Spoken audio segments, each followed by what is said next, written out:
Welcome to Sougata's diary. Bangla candidates, SLST 9-10 Bangla candidates.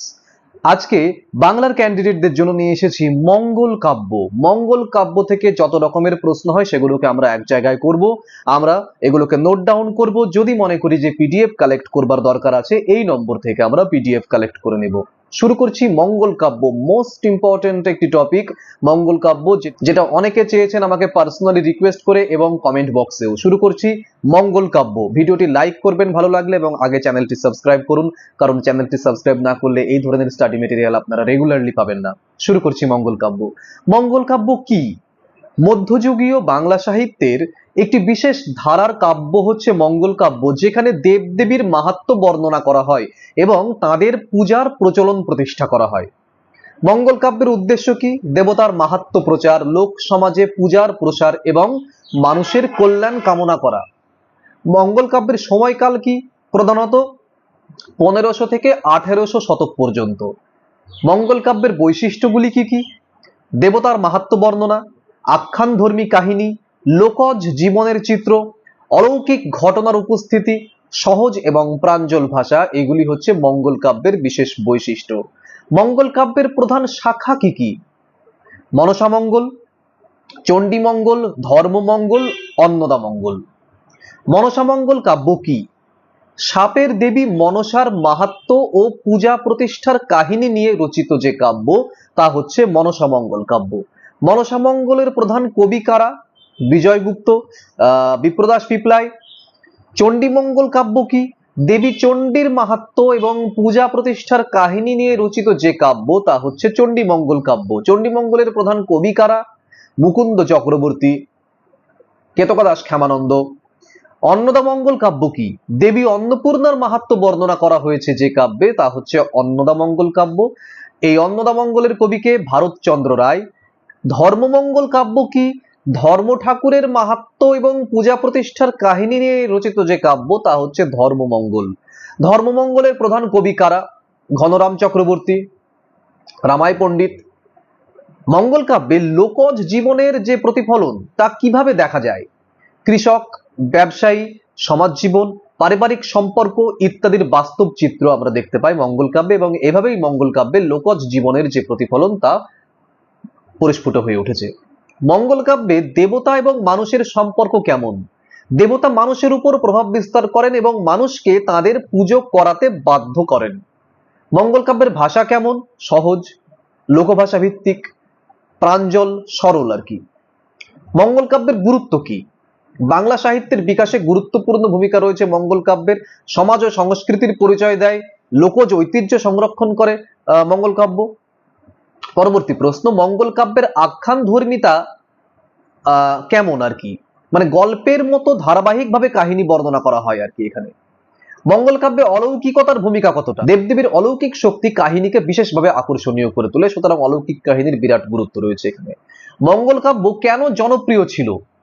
মঙ্গল কাব্য তার ধর্মীয় ভাষা, মঙ্গল কাব্য তার সহজ ভাষা, ধর্মীয় বিশ্বাস, লোকজ কাহিনী, বিনোদন এবং শিক্ষা একই সঙ্গে যে পাওয়া যেত, বিনোদন এবং শিক্ষা, এই জন্য বিখ্যাত ছিল।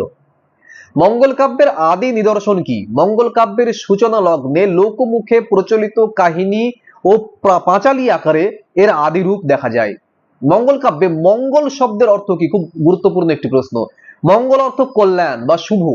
এই কাব্য পাঠ বা শ্রবণে মানুষের মঙ্গল সাধিত হয় বলে বিশ্বাস করা হতো। মঙ্গল কাব্যের কাঠামো কেমন?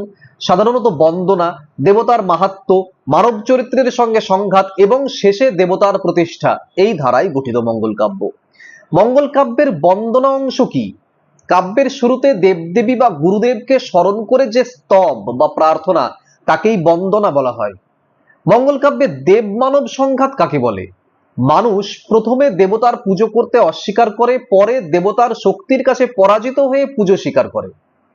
মনসামঙ্গলে চাঁদ সদাগরের ভূমিকা কতটা? তিনি মনসার পূজা মানতে অস্বীকার করেন এবং দেবীর সঙ্গে সংঘাতে জড়িয়ে পড়েন এবং তারপরে তার থেকেই পুজো পান, সুতরাং তিনি তো একটা মুখ্য চরিত্র। বেহুলা লক্ষিন্দরের কাহিনীর গুরুত্ব কি? এই কাহিনী স্ত্রীর একনিষ্ঠতা, ভালোবাসা এবং সংগ্রামের প্রতীক হিসেবে মঙ্গল কাব্যে বিশেষ গুরুত্ব পায়, যা আধুনিক যুগেও উদাহরণ হিসেবে ব্যবহৃত হয়। চণ্ডীমঙ্গলে কালকেতু কে? কালকেতু একজন সাধারণ মানুষ যিনি দেবী চণ্ডীর কৃপায় রাজা হন। চণ্ডীমঙ্গলে ধনপতি সদাগরের ভূমিকা কি? তিনি বাণিজ্যজীবী চরিত্র, যার মাধ্যমে সমাজ এবং অর্থনৈতিক জীবনের চিত্র ফুটে ওঠে। ধর্মমঙ্গলে লাউসেনকে? লাউসেন ধর্ম ঠাকুরের ভক্ত এবং বীর চরিত্র, যার মাধ্যমে ধর্মের মাহাত্ম্য প্রতিষ্ঠিত হয়। অন্নদামঙ্গলের বিশেষত্ব কি? এতে দেবী অন্নপূর্ণার মাহাত্ম্যের পাশাপাশি সামাজিক এবং রোমান্টিক কাহিনীও রয়েছে। মঙ্গল কাব্যে নারী চরিত্রের ভূমিকা কতটা? নারী চরিত্রগুলি প্রচন্ড শক্তিশালী, ধৈর্যশীলা এবং সংগ্রামী। উদাহরণ বেহুলা। মঙ্গল কাব্যে বাণিজ্য জীবনের চিত্র কিভাবে ফুটে উঠেছে? ব্যবসায়ী চরিত্র এবং সমুদ্র যাত্রার মাধ্যমে অর্থনৈতিক জীবনের বাস্তব চিত্র কিন্তু আমরা পেয়েছি এখানে। পরবর্তী প্রশ্ন, মঙ্গল কাব্যে প্রকৃতির বর্ণনা কতটা? মঙ্গল কাব্যে নদী, বন, গ্রাম্য জীবন ইত্যাদির সুন্দর জীবন্ত চিত্র পাওয়া যায়, সুতরাং প্রাকৃতিক যে বর্ণনা সেগুলো ভালোই রয়েছে এখানে। মঙ্গল কাব্যের ধর্মীয় দিক কিরকম? দেবতার মাহাত্ম্য প্রতিষ্ঠা এবং ধর্মীয় বিশ্বাসকে দৃঢ় করা, এই ছিল মঙ্গল কাব্যের মুখ্য উদ্দেশ্য। মঙ্গল কাব্যের সামাজিক দিক কি? সমাজের শ্রেণীবিভাগ, পেশা, পারিবারিক সম্পর্ক ইত্যাদির সম্পূর্ণ প্রতিফলন আমরা দেখতে পাই মঙ্গল কাব্যে। মঙ্গল কাব্যে লোকবিশ্বাস কিভাবে প্রকাশ পায়? অলৌকিক ঘটনা, দেবতার অলৌকিক শক্তি এবং কুসংস্কারের মাধ্যমে। পরবর্তী প্রশ্ন, মঙ্গল কাব্যের ভাষার বৈশিষ্ট্য কি? আঞ্চলিকতা, সরলতা, ছন্দময়তা এবং লোকভাষার ব্যবহার। মঙ্গল কাব্যের ছন্দ কি ধরনের? প্রধানত পয়ার ও ত্রিপদী ছন্দ ব্যবহৃত হয় মঙ্গল কাব্যে। নেক্সট এবং লাস্ট প্রশ্ন, মঙ্গল কাব্যের পতন কেন ঘটে? আধুনিক যুগে নতুন সাহিত্য ধারা চলে আসে, পরিবর্তিত সামাজিক যে চেতনা, তার মাধ্যমে যে আধুনিকতার সূচনা হয়, তার ফলে মঙ্গল কাব্যের জনপ্রিয়তা আস্তে আস্তে কমে যায়। এই ছিল মঙ্গল কাব্য থেকে 40টি খুব গুরুত্বপূর্ণ প্রশ্ন। এগুলো কিন্তু সবাইকে রেডি করতে হবে, যাদের বাংলা ক্যান্ডিডেট যারা রয়েছে তাদের। জানি এই ভিডিওগুলোতে খুব অল্প ভিউ হচ্ছে, কারণ খুব স্বাভাবিক, শুধুমাত্র বাংলার যারা রয়েছেন তাও শুধু 9, 10, 11, 12 তো তারা তো পেয়ে গেছেন। শুধুমাত্র 9, 10 যারা ইন্টারভিউ দেবেন শুধুমাত্র তাদের কাছে পৌঁছচ্ছে, ভিউ খুব কম হচ্ছে, কিন্তু সকলের রিকোয়েস্টে এগুলো কিন্তু রেডি করা হচ্ছে এবং তার পিডিএফ ও রেডি হচ্ছে। যদি মনে করো পিডিএফ এর নম্বর দিয়ে দিয়েছি, সেখান থেকে তোমরা পিডিএফ ও কালেক্ট করতে পারো, অথবা এখান থেকেও নোট ডাউন করে নিতে পারো, কিন্তু এগুলো রেডি করতে হবে। এগুলো ছেড়ে বাঁচার কোনো উপায় নেই। এগুলো মোস্ট ইম্পর্টেন্ট জিনিসপত্র। যারা বাংলার আছো তারা প্রত্যেকে নিশ্চয়ই বুঝতে পারছো যে কিভাবে জিনিসগুলোকে সাজিয়ে দেওয়া হচ্ছে কম্প্যাক্ট ভাবে।